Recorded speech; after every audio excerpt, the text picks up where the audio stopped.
محمد قاسم ہندوستان کے شمال مغربی علاقے میں رہتا تھا۔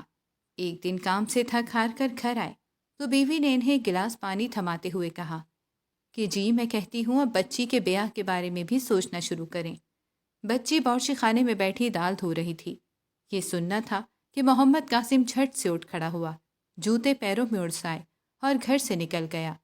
پیچھے سے بیوی بولی کہ اتنی بھی جلد بازی کیا ہے، کھانا کھا کر تو جاتے۔ محمد قاسم گھر کے ساتھ والی مسجد میں گئے اور مسجد کی بیٹھک میں بیٹھ کر ایک بندے سے کہلوا بھیجا کہ عبداللہ کو کہنا کہ تمہارے ماموں تم سے ملنا چاہتے ہیں۔ عبداللہ ان کا بھانجا تھا جو کہ اسی مسجد میں ابھی تک طالب علم ہی تھا۔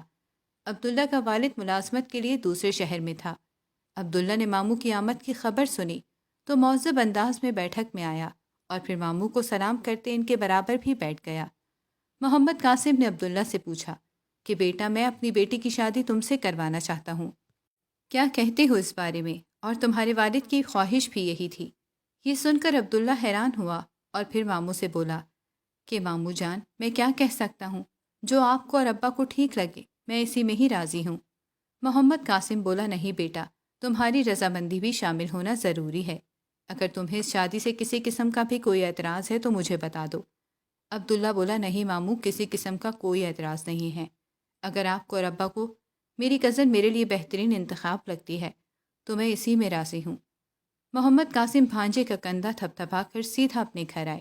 ان کی بیٹی بھی ابھی بھی دال دھونے میں مصروف تھی۔ محمد قاسم بولے کہ بیٹا میں نے عبداللہ کو تمہارے لیے پسند کیا ہے، کیا تم اس رشتے سے خوش ہو؟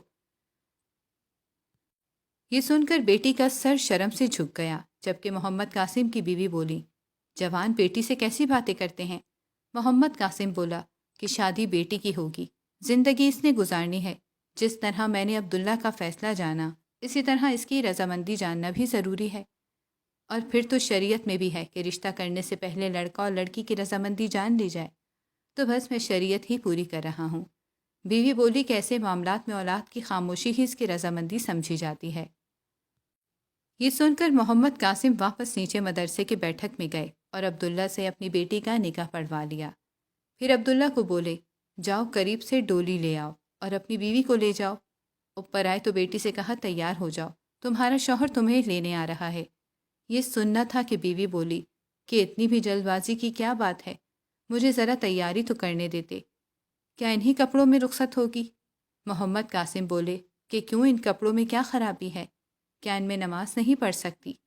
بیوی بولی کیسی باتیں کرتے ہیں، ابھی ظہر کی نماز تو پڑھی تھی۔ محمد قاسم بولے پھر نماز کے کپڑوں سے بہترین کپڑے کیا ہو سکتے ہیں؟ بیٹی کو عبایا پہنایا اور شوہر کے ہمراہ رخصت کر لیا۔ پھر گھر میں جو کھانا موجود تھا وہ مسجد لے گئے اور اعلان کیا کہ یہ عبداللہ کے ولیمے کا کھانا ہے۔ ان کے والد چونکہ ادھر ہے نہیں، اس لیے یہ ذمہ داری میں نے ہی پوری کری، اور جب مدرسے کی چھٹی ہوگی تو یہ بیوی کو ماں سے ملوانے لے جائے گا۔ اور پھر واپس گھر آ کر بیوی سے بولے الحمدللہ بیٹی کے فرض سے سبکدوش ہوا۔